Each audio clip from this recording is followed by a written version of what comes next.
ಕಚ್ಚೆ ಬಿಡುತ್ತೆ ಸರ್. ಹಾ ಹಾ ಇದು ಕಚ್ಚಲ್ಲ, ಓಕೆ. ಬಟ್ ಇನ್ನೊಂದು ಹಳೇದಿತ್ತು ನನ್ನ ಹತ್ರ. ಅದು ಹಿಡಿಯಕ್ ಹೋದಾಗ ಕೈನೇ ಕಚ್ಬಿಡುತ್ತೆ. ಕಚ್ಚಿದ್ರೆ ಕೈಯೆಲ್ಲ ಎಪ್ಕಟ್ಟ ತರ ಆಗ್ಬಿಡುತ್ತೆ. ಒಂದ್ ಗಂಡ್ ಬಿಡ್ಬೇಕು, ಇನ್ನೆಲ್ಲ ಹೆಣ್ ಬಿಟ್ಬಿಡ್ಬೇಕು ಮೇಯಕ್ಕೆ. ಆಚೆ ಏನಾರು ಒಂದ್ ಗಂಡ್ ಜೊತೆ ಇನ್ನೊಂದ್ ಗಂಡ್ ಬಿಟ್ರೆ ಹೊಡೆದಾಡಿ ಜಗಳ ಆಡಿ ಎರಡಕ್ಕೂ ಜಗಳ, ಎಲ್ಲ ಬ್ಲಡ್ ಎಲ್ಲ ಕಿತ್ಕೊಂಡ್ ಬಂದು ರಕ್ತ ಬರತರ ಆಗ್ಬಿಡುತ್ತೆ. ಟೊಮೊಟೊನ ಅಲ್ಲಿ ಇಲ್ಲಿ ಬಿಸಾಕ್ಬಾರ್ದು. ಇದನ್ನ ಸಾಕ್ದಾಗ ಟೊಮೊಟೊ ತಿಂದ್ರೆ ಶೀತ ಆಗುತ್ತೆ, ಕೋಲ್ಡ್ ಆಗುತ್ತೆ. ಓಕೆ, ಹೆಂಗ್ ಗೊತ್ತಾಗುತ್ತೆ ಸರ್ ನಿಮ್ಗೆ ಆತರ? ಇಲ್ಲಿ ನೋಡಿ, ಈಗ ಇಲ್ಲಿ ನಾವು ಬಾಯಿನ ಓಪನ್ ಮಾಡ್ಕೊಂಡು ಇದ್ ಮಾಡ್ತಾ ಇರುತ್ತೆ. ಬಾಯಿ ತಕೊಂಡ್ಬಿಡುತ್ತೆ ಅಂತ, ಕೋಲ್ಡ್ ಆದಾಗ ಬಾಯಿ ಓಪನ್ ಆಗ್ಬಿಡುತ್ತೆ. ಬಟ್ ಅವ್ರು ಹೇಳೋ ರೇಟು ನೋಡಿದ್ರೆ 25,000. 25,000? ಈ ಕೋಳಿಗಳಲ್ಲೂ ಬೇಜಾಂತರ ಇದೆ. ಓಕೆ, ಪಾರಿವಾಳ ತೋರಿಸಿದ್ರಿ, ಇನ್ನು ಇಲ್ಲಿ ಬೇರೆ ಬೇರೆ ತರನೇ ಇದೆ. ಸೊ ನೆಕ್ಸ್ಟ್ ಏನ್ ತೋರಿಸ್ತೀರಾ ನಮಗೆ ಅಂತ? ನೆಕ್ಸ್ಟ್ ನೀವು ಅವಾಗಿಂದ ನೋಡ್ತಾ ಇರ್ಬೇಕು. ಹೌದಾ? ಇಲ್ಲೆಲ್ಲ ಜಾಗ ನೋಡ್ರೆ ಗೊತ್ತಾಗುತ್ತೆ. ಹೌದು, ಬನ್ನಿ.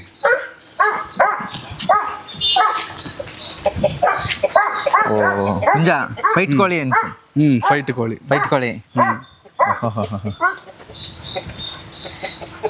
ಇದಕ್ಕೆ ಎಷ್ಟು ವರ್ಷ ಸರ್? ಇದಕ್ಕೆ ಏಜ್ ನನಗೆ ಸರಿಯಾಗಿ ಗೊತ್ತಿಲ್ಲ ಸರ್. ಬಟ್ ಆದ್ರೆ ನಮ್ಮ ಸ್ನೇಹಿತರು, ಆತ್ಮೀಯ ಸ್ನೇಹಿತರು ಇದಾರೆ. ಅವರು ಯಾವ್ದನ್ನ ಚೆನ್ನಾಗಿರಿದ್ರೆ ನನಗೆ ಬೇಕು ಅಂತ ಹೇಳಿದಾಗ ತಂದು ಕೊಡ್ತಾರೆ. ಬಟ್ ಅವ್ರು ಹೇಳೋ ರೇಟು ನೋಡಿದ್ರೆ 25,000. 25,000? ಈ ಕೋಳಿಗಳಲ್ಲೂ ಬೇಜಾಂತರ ಇದೆ. ಓಕೆ, ಅದು ತಮಿಳುನಾಡ್ದು ಲೈನೇಜ್ ಇದೆ ಕೆಲವೊಂದಲ್ಲಿ. ನನಗೆ ಇದ್ರ ಬಗ್ಗೆ ಅಷ್ಟು ಮಾಹಿತಿ ಇಲ್ಲ. ಒಟ್ಟು ನನಗೆ ಅವಾಗಿಂದಾನು ಕೋಳಿ ಅಂದ್ರೆ ಸ್ವಲ್ಪ ಈ ತರ ಕೋಳಿ ಸಾಕ್ಬೇಕು ಅಂತ ಒಂದು ಕ್ರೇಜ್. ಈಗ ಸರ್, ಇವಾಗ ನೀವು ಸಾಕಿದಿರಲ್ವಾ, ನೀವು ಫೈಟ್ಗೆಲ್ಲ ಪಾರ್ಟಿಸಿಪೇಟ್ ಮಾಡ್ತೀರಾ? ಈಗ ಎಷ್ಟು ಸಾಕಿರೋದಷ್ಟೇ? ನನಗೆ ನನ್ನ ಮನೇಲಿ ಇರ್ಬೇಕಷ್ಟೇ. ಅಲ್ಲ ನಮ್ಗೆ ಅದು ಇದು ಏನಿಲ್ಲ, ನನ್ನ ಮನೇಲಿ ಇರ್ಬೇಕಷ್ಟೇ.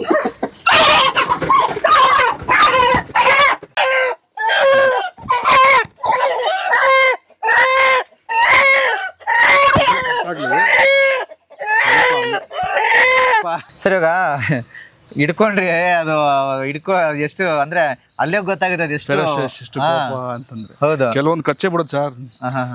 ಇದು ಕಚ್ಚಲ್ಲ, ಬಟ್ ಇನ್ನೊಂದು ಹಳೇದಿತ್ತು ನನ್ನ ಹತ್ರ. ಅದು ಹಿಡಿಯಕ್ ಹೋದಾಗ ಕೈನೇ ಕಚ್ಬಿಡುತ್ತೆ. ಕಚ್ಚಿದ್ರೆ ಕೈಯೆಲ್ಲ ಎಪ್ಕಟ್ಟ ತರ ಆಗ್ಬಿಡುತ್ತೆ. ಭಾರಿ ಹಿಂಸೆ. ಇದೆಲ್ಲ ಫೈಟಿಂಗ್ ಆಲ್ರೆಡಿ ಆಗಿದೆ ಸರ್? ಫೈಟಿಂಗ್ ಆಡೋ ಕೋಳಿ ಅಲ್ವಾ? ಇಲ್ಲ, ಏನು ಆಡಿದ್ದೆ ಗೊತ್ತಿಲ್ಲ. ಬಟ್ ನಾನ್ ಚೆನ್ನಾಗಿರೋ ಕೋಳಿ ಸಾಕ್ಬೇಕು ಅಂದಾಗ ನಾನು ಕೇಳಿದಾಗ ತಂದು ಪಾಪ ಕೊಟ್ಟಿದ್ದಾರೆ. ನಮ್ಗೇನು ಈಗ ಒಂದ್ ವೇಳೆ ಯಾರನ್ನ ಬೇರೆ ಕೇಳಿದ್ರೆ ಕೊಡ್ತೀರಾ ಪಂದ್ಯಕ್ಕೆ? ಏನಾದ್ರು ಪಂದ್ಯ ಅಂತೆಲ್ಲ ಇಲ್ಲ, ಕೆಲವ್ರು ಇರ್ತಾರೆ, ಮರಿ ಆಗುತ್ತಲ್ಲ, ಮರಿ ಆದಾಗ ಯಾರನ್ನ ಮರಿಬೇಕು ಅಂದಾಗ ನನ್ಗೆ ಸಾಕ್ಬೇಕು ಅಂತ ಕೊಡ್ಬೋದು. ಪಂದ್ಯ ಗಿಂದ್ಯ ಅಂದ್ರೆ ನಮ್ಗೆ ಅದು ಅಷ್ಟು ಅದೆಲ್ಲ ಇದಿಲ್ಲ, ನಿಮ್ಗೆ ಇಂಟ್ರೆಸ್ಟ್ ಇಲ್ಲ. ಸರ್, ಇವಾಗ ಇದ್ರ ಬಗ್ಗೆನೇ ಮಾತಾಡ್ತಿದ್ವಿ. ಸೊ ಇದು ಫೈಟಿಂಗ್ ಕೋಳಿ ಅಲ್ವಾ ಸರ್? ಇದು ಫೈಟಿಂಗ್ ಕೋಳಿನೇ. ಇದಕ್ಕೆ ಎಷ್ಟು ವರ್ಷ ಇರ್ಬೋದು ಅಂದಾಜು? ಇದಕ್ಕೆ ಆಗಿರ್ಬೋದು, ನಾನು ತಗೋಬೇಕಾದ್ರೆ ಏಜ್ ಅಷ್ಟು ಅಬ್ಸರ್ವ್ ಮಾಡಲ್ಲ. ಒಂದು ಅಂದಾಜು ನನ್ಗೆ ಗೊತ್ತಿರಂಗೆ ಒಂದು 2 ವರ್ಷ ಆಗಿರ್ಬೇಕು. ಎಷ್ಟು ಕೆಜಿ ಇರ್ಬೇಕು ಸರ್ ಸುಮಾರು? ನಾನು ತಗೊಂಡಾಗ ದೊಡ್ಡದೇ ತಗೊಂಡಿರೋದು. ನಾನು ಮರಿಲ್ ತಗೊಂಡ್ಬಿಟ್ರೆ ಏಜು ಕರೆಕ್ಟಾಗಿ ಹೇಳ್ಬೋದು. ಇದು ಈ ದೊಡ್ಡದಾರು ತಗೊಂಡಿರ್ತೀವಲ್ಲ, ನಮ್ಗೆ ಗೊತ್ತಾಗಲ್ಲ. ಇನ್ನು ನಮ್ಮ ಹಳೇದು ಇದೆ, ಒಳಗಡೆ ಮೀತಾ ಇರುತ್ತೆ. ತೋಟದೊಳಗಡೆ 3 ಹೆಣ್ಣು 4 ಹೆಣ್ಣು 1 ಗಂಡು. ಇನ್ನೊಂದೇನಪ್ಪಾ ಅಂದ್ರೆ ಆ ಕಡೆ ಮೂಲೆ ಎಲ್ಲ ನಾವು ಹೋಗಿರ್ತೇವೆ. ಇದ್ರಲ್ಲಿ ಇನ್ನೊಂದೇನಪ್ಪ ಅಂದ್ರೆ ಗಂಡುಗಳನ್ನೆಲ್ಲ ಒಟ್ಟಿಗೆ ಬಿಡಕ್ಕಾಗಲ್ಲ. ಓಕೆ, ಬಿಟ್ರೆ ಒಂದ್ ಗಂಡ್ ಬಿಡ್ಬೇಕು, ಇನ್ನೆಲ್ಲ ಹೆಣ್ ಬಿಟ್ಬಿಡ್ಬೇಕು ಮೇಯಕ್ಕೆ. ಆಚೆ ಏನಾರು ಒಂದ್ ಗಂಡ್ ಜೊತೆ ಇನ್ನೊಂದ್ ಗಂಡ್ ಬಿಟ್ರೆ ಹೊಡೆದಾಡಿ ಜಗಳ ಆಡಿ ಎರಡಕ್ಕೂ ಜಗಳ, ಎಲ್ಲ ಬ್ಲಡ್ ಎಲ್ಲ ಕಿತ್ಕೊಂಡ್ ಬಂದು ರಕ್ತ ಬರತರ ಆಗ್ಬಿಡುತ್ತೆ. ಬಿಡ್ಬೇಕಾದ್ರೆ ಒಂದ್ ಹೆಣ್ಣು ಒಂದ್ ಗಂಡು ಜೊತೆ ಈ ತರ ಬಿಡ್ಬೇಕು. ಹೆಣ್ಣು ಎಷ್ಟನ ಬಿಡಿ, ಗಂಡು ಒಂದಿರ್ಬೇಕು. ಗಂಡು ಕಾಣಿಸ್ಕೊಂತು ಅಂದ್ರೆ ಮುಗೀತು. ಅವತ್ತು ನಾನ್ ಬರೋದೇನ ಲೇಟ್ ಆಯ್ತು ಅಂದ್ರೆ ಒಂದ್ ಕೋಳಿ ಸತ್ತೋಗಿರುತ್ತೆ. ಅಷ್ಟು ದ್ವೇಷ ರೋಷ ಇವಕ್ಕೆ. ಅದಕ್ಕೆ ನೋಡಿ, ಗಂಡುಗಳನ್ನ ಒಂದ್ ಗಂಡು ಮಾತ್ರ ಆಚೆ ಇದೆ, 3 ಗಂಡು ಮಾತ್ರ ಇಲ್ಲಿದೆ. ಏನ್ ಮಾಡ್ತೀನಿ, ಒಂದ್ ದಿವಸ ಒಂದ್ ಗಂಡು ಬಿಡೋದು. ಇವತ್ತು ಅದನ್ನ ಬಿಟ್ಟಿದೀನಿ, ನಾಳೆ ಇದನ್ ಬಿಡ್ತೀನಿ, ನಾಳೆ ಅದನ್ನ ಬಿಡ್ತೀನಿ. ಹೆಂಗ್ ಇದಕ್ಕೆ ಊಟ ಎಲ್ಲ ಹೆಂಗೆ, ಯಾವ ತರ ಫೀಡಿಂಗ್? ಇದ್ರದ್ದು ರಾಗಿ, ಇದಕ್ಕೂ ರಾಗಿ, ಜೋಳ. ಈ ಬೇಸಿಗೆ ಟೈಮಲ್ಲಿ ಸ್ವಲ್ಪ ಜೋಳನ ರಾಗಿನ ನೆನ್ಸ್ಬಿಟ್ಟು ಕೊಡ್ತೀವಿ. ಈ ಸಮ್ಮರ್ ಟೈಮಲ್ಲಿ ನಾರ್ಮಲ್ ಆಗಿ ಹಂಗೆ ಇದು ಮಾಮೂಲಿ ಜನರಲ್ ಆಗಿ ಮಳೆಗಳ ಈ ತರ ಟೈಮಲ್ಲಿ ಹಂಗೆ ನಾರ್ಮಲ್ ಆಗಿ ಹಾಕ್ತಿವಿ. ಆಮೇಲೆ ಸ್ವಲ್ಪ ಮಟನ್ ಕೈಮಾ ಅವಾಗ ಹಾಕ್ತಿವಿ. ಮಟನ್ ಕೈಮಾ ತಗೊಂಡು ಸ್ವಲ್ಪ ಬೆಳಗ್ಗೆ ಹೊತ್ತು ನಾಷ್ಟ ತರ ಕೊಡ್ತೀವಿ. ಆಮೇಲೆ ಬಾದಾಮ್ ಕೊಡ್ತೀವಿ. ಬಾದಾಮ್ ಕೊಡ್ತೀವಿ. ಸ್ವಲ್ಪ ಗಟ್ಟಿಮುಟ್ಟಾಗಿ ಬರ್ಲಿ, ಚೆನ್ನಾಗಿರ್ಲಿ ಅಂತ ಹೇಳಿ. ಇವು ಜಾತಿನೇ ಆತರ ಅಲ್ವಾ. ಆತರ ಈ ಸಂದರ್ಭದಲ್ಲಿ ಅಂದ್ರೆ ಈ ತರ ಮಳೆಗಾಲ ಸಂದರ್ಭದಲ್ಲಿ ಅಕಸ್ಮಾತ್ ಏನಾದ್ರು ನೀವು ಟೊಮೊಟೊನ ಅಲ್ಲಿ ಇಲ್ಲಿ ಬಿಸಾಕ್ಬಾರ್ದು. ಇದನ್ನ ಸಾಕ್ದಾಗ ಟೊಮೊಟೊ ತಿಂದ್ರೆ ಶೀತ ಆಗುತ್ತೆ, ಕೋಲ್ಡ್ ಆಗುತ್ತೆ. ಓಕೆ, ಹೆಂಗ್ ಗೊತ್ತಾಗುತ್ತೆ ಸರ್ ನಿಮ್ಗೆ ಆತರ? ಇಲ್ಲಿ ನೋಡಿ, ಈಗ ಇಲ್ಲಿ ನಾವು ಬಾಯಿನ ಓಪನ್ ಮಾಡ್ಕೊಂಡು ಇದ್ ಮಾಡ್ತಾ ಇರುತ್ತೆ.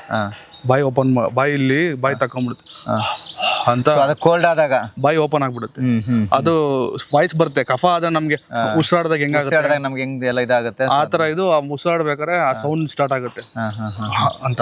ಒಂದು ನನ್ಗೆ ಅಷ್ಟು ಇದ್ರ ಬಗ್ಗೆ ಅಷ್ಟು ನಾಲೆಜ್ ಇಲ್ಲ. ನಮ್ಮ ಕೋಳಿ ಶಂಕರ ಅಂತಿದ್ದಾರೆ, ಓಕೆ, ಅವ್ರ ಹತ್ರ ನಾವು ಕೋಳಿಗಳು ತಗೊಳ್ಳೋದು, ಅವರೇ ನಮ್ಗೆ ನೋಡೋದು ಬರೋದು ಎಲ್ಲ. ಕಾಯಿಲೆ ಒಂಚೂರು ಮಂಕಾಯ್ತು ಅಂತಂದ್ರೆ ನಾರ್ಮಲ್ ಆಗಿ ಏನೇನು ಮೆಡಿಸಿನ್ ಕೇಳ್ಕೊಂಡು ನಾನು ಹಾಕ್ತೀನಿ. ಸ್ವಲ್ಪ ಸೀರಿಯಸ್ ಆಗಿ ಏನೋ ಇದಕ್ಕೆ ಊಟನೇ ಮಾಡ್ತಾ ಇಲ್ಲ, ಲೂಸ್ ಮೋಷನ್ ಆಗಿ ಒಂದ್ ಕಡೆ ಕುತ್ಕೊಂಡ್ಬಿಟ್ಟಿದೆ ಅಂತಂದ್ರೆ ಅವರೇ ಬರ್ತಾರೆ, ಶಂಕರ ಅವರೇ ಬಂದು ಇದಕ್ಕೆಲ್ಲ ಕೋಳಿ ಶಂಕರ ಅಂತ ಹೇಳಿ. ಓಕೆ, ಅವರೇ ಸ್ವಲ್ಪ ಚೆನ್ನಾಗೆಲ್ಲ ಅವ್ರಿಗೆ ಗೊತ್ತು. ಅವಾಗ ಅಳುಬ್ರು ಅವ್ರಿಗೆಲ್ಲ ಬಂದು ಕರೆಕ್ಟಾಗಿ ನೋಡ್ಕೊಂಡು ಟ್ರೀಟ್ಮೆಂಟ್ ಮಾಡ್ಬಿಟ್ಟು ಹೋಗ್ಬಿಡ್ತಾರೆ. ಅವತ್ತು ಅಷ್ಟೇ ಯಾವುದೋ ಒಂದು ಕೋಳಿ ಎಲ್ಲೋ ಆಚೆ ಇದ್ದೀನಿ, ಜಗಳ ಬಿದ್ದುಬಿಟ್ಟಿದೆ, ಮಿಸ್ ಆಗಿ ಆಚೆ ಹೋಗ್ಬಿಟ್ಟಿದೆ. ಒಂದಕ್ಕೊಂದು ಫೈಟು, ಫುಲ್ಲು ಫೈಟ್ ಆಗ್ಬಿಟ್ಟು ಏನಾದ್ರು ಹೋಗೋ ತಡ ಆಗಿದ್ರೆ ಯಾವ್ದಾದ್ರು ಒಂದ್ ಸತ್ತೋಗಿರೋದು, ಬ್ಲಡ್ ಎಲ್ಲ ಸೋರ್ಬಿಟ್ಟು ಸರ್, ಇದೆಲ್ಲ ತಲೆ ಎಲ್ಲ ಓಪನ್ ಆಗಿ ಫುಲ್ ಬ್ಲಡ್ ಬರ್ತಾ ಇರುತ್ತೆ. ಓಕೆ, ಅದು ಸುಮ್ಮನೆ ಇರಲ್ಲ, ಮತ್ತೆ ಸ್ಟಾರ್ಟ್ ಮಾಡುತ್ತೆ. ಒಟ್ಟಲ್ಲಿ ಯಾವ ಸಾಯೋವರೆಗೂ ಕೋಪ, ಅದಕ್ಕೆ ರೋಷ, ಕೋಳಿ ಜಗಳ ಅಂತಾರಲ್ಲ, ಕೋಳಿ ಜಗಳ, ಅದು ಕೇರ್ ಮಾಡಲ್ಲ ಆ ತರ. ಇದರಲ್ಲಿ ಜಾತಿಗಳಿದೆ? ಇದ್ರಲ್ಲಿ ಸುಮಾರು ಜಾತಿಗಳಿದೆ. ಓಕೆ, ನಮ್ಗೆ ಗೊತ್ತಿರೋದು ಇವಾಗೆಲ್ಲ ಸ್ವಲ್ಪ ಬೇರೆ ಬೇರೆ ಚೇಂಜ್ ಆಗಿದೆ ಜಾತಿಗಳು. ಪಾರಿವಾಳ ಆಯ್ತು, ಫೈಟಿಂಗ್ ಕೋಳಿ ತೋರಿಸಿದ್ರಿ, ನೆಕ್ಸ್ಟ್ ಇನ್ನೇನ್ ತೋರಿಸ್ತೀರಾ ಅಂತ? ತೋರ್ಸೋಣ ಬನ್ನಿ. ಹಾಗಾದ್ರೆ ಒಬ್ಬೊಬ್ಬರನ್ನೇ ಮೀಟ್ ಮಾಡ್ಸೋಣ, ಒಬ್ಬೊಬ್ಬರನ್ನೇ ಮೀಟ್ ಮಾಡ್ಸೋಣ. ಒಬ್ಬೊಬ್ಬರನ್ನೇ ಮೀಟ್ ಮಾಡ್ಸೋಣ. ಓಕೆ ಸರ್, ಎಲ್ಲರನ್ನೂ ಒಟ್ಟಿಗೆ ತೋರ್ಸಕ್ಕಾಗಲ್ಲ, ಭಾರಿ ಗಲಾಟೆ ಮಾಡ್ತಾರೆ, ನಾನು ಅಂತಾರೆ, ಅದಕ್ಕೆ ಒಬ್ಬೊಬ್ಬರನ್ನೇ ತೋರ್ಸೋಣ. ಓಕೆ ಸರ್, ಬನ್ನಿ. ನಡಿ ಹಾ